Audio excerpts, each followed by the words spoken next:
a respeito da negociação, dos novos passos, das conversas entre a seleção brasileira e o Carlo Ancelotti, na verdade, por enquanto, o staff do Ancelotti, justamente por causa do que você vem dizendo a respeito do contrato que o Ancelotti tem no Real Madrid.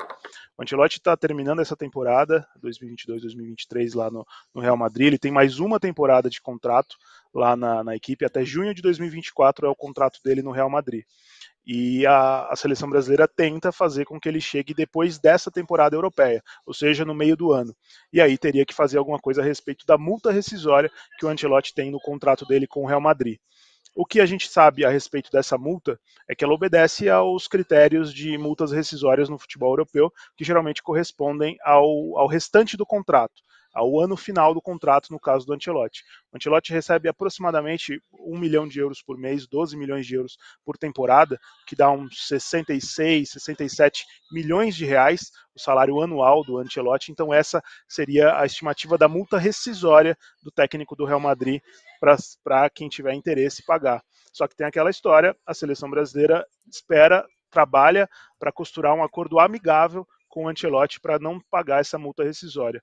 E o principal motivo disso é a vontade do Ancelotti, da própria CBF, de que não haja uma sensação de rompimento nessa história, de que não haja uma quebra de contrato, uma quebra de confiança que vai irritar o Real Madrid. Por isso que o staff do Ancelotti nessas conversas pontua muito bem isso, de que é necessário que a CBF converse primeiro com o Real Madrid para que haja dentro de um acordo a respeito dessa multa, não só dessa multa rescisória, mas também para que o Ancelotti possa não sair pela porta dos fundos do Real Madrid, o time onde ele é ídolo, onde ele é campeão espanhol, onde ele é bicampeão continental, onde ele é bicampeão mundial, e é uma referência muito grande com um contrato ainda de mais uma temporada. E até dentro desses bastidores, a equipe que trabalha com o Ancelotti, os representantes do Ancelotti, eles usam muito como exemplo a saída do treinador do Everton, da Inglaterra, para o Real Madrid, que aconteceu faz 2 temporadas, num contexto sem multa rescisória e com um acordo amigável. O Ancelotti tinha mais 2 anos de contrato com o Everton, e esse contrato foi rescindido também sem multa, e a partir de um acordo amigável, a partir de um acordo sem problema nenhum entre as partes. O Everton liberou o Ancelotti a partir de uma vontade demonstrada pelo Ancelotti de assumir o Real Madrid, de voltar ao Real Você sabe a Madrid. história?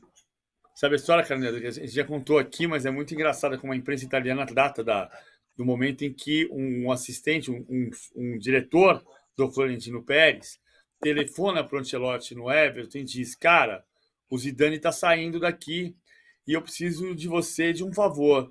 Você tem uma indicação para um técnico aqui para o Real Madrid? Você conhece tão bem o ambiente aqui? E ele respondeu: tenho, eu mesmo. E foi assim que ele foi para o Real Madrid. Isso quem publica é a imprensa italiana. Meu colega Enzo Palladini, na mídia 7, conta essa história abertamente. Não é a mídia inglesa quem conta, mas a imprensa italiana fala desta maneira. Um outro ponto que é fundamental é... Vamos imaginar o seguinte: se o Ancelotti é campeão da Champions League, o Real Madrid não vai querer perdê-lo, mas o Ancelotti vai ter pouca chance de ter mais sucesso do que já teve no Real Madrid. Se o Ancelotti perder a Champions League nas oitavas para o Liverpool ou numas quartas de final, o Real Madrid pode não querê-lo mais. E aí ele pode ficar com uma liberação mais facilitada. Aí, nesse caso, a pergunta vai ser se a repercussão da derrota do Ancelotti vai causar qual repercussão em nós. Isso inclui imprensa, nós. Esse técnico tomou 3-0 do Liverpool, não serve para nada. Não. Aí também é um outro ponto, porque um ponto que precisa mudar no futebol brasileiro é a cultura do jogo. Você não vai contratar um técnico porque ele ganhou do Liverpool. Você vai contratar um técnico porque ele tem 25 anos de trajetória. O PVC, você toca no ponto do contrato, até para fazer mais uma pergunta e depois fechar com o Carneiro, é que independentemente de ter ou não sucesso nessa temporada, dá para olhar o seguinte: o Carlo Ancelotti, eventualmente sendo campeão da Liga Espanhola e da Liga dos Campeões, sairia por cima, e perdendo é uma forma que o Real tem de colocar ele, entre aspas, para fora, até porque existe uma pressão muito grande para cima dele. O Barcelona hoje é o líder da Liga Espanhola, o Real Madrid tem ali vindo de altos e baixos, ou seja, independentemente do sucesso ou insucesso dele, isso pode ter um impacto positivo nas negociações com a seleção brasileira. E é onde quero te trazer, Carneiro, para fechar contigo e fazer essa pergunta. Quando você fala da seleção buscar ou esperar que o Ancelotti tenha um acordo de rescisão amigável com o Real Madrid, é especialmente por uma questão de bastidores ou porque a CBF não se vê em condições de tirar do próprio bolso, eventualmente, os 12 milhões de euros, que seria o restante do salário dele? É só pensar que ontem o Rodrigo Matos trouxe informação que orçamento para a CBF em dinheiro não é o problema, certo? Exatamente, é isso mesmo. Até o Igor Siqueira, que é repórter aqui do UOL também, que participou essa semana do De Primeira, ele trouxe ao longo dessa semana a informação de que a CBF está com os cofres cheios, de que não é um problema para a CBF o custeio da rescisão, da multa rescisória do contrato do Ancelotti ou de qualquer outro treinador que seja. A questão é que existe um desejo, independentemente do treinador que negocie efetivamente, que seja contratado efetivamente, existe o desejo de que de não pagar essa multa rescisória para não ter uma rescisão unilateral do contrato, para ser algo conversado, para ser algo acordado entre o treinador que vai ser escolhido para dirigir a seleção brasileira e a CBF. Então, tem dinheiro, mas eles não querem gastar. Esse é o resumo, mais ou menos, da ópera.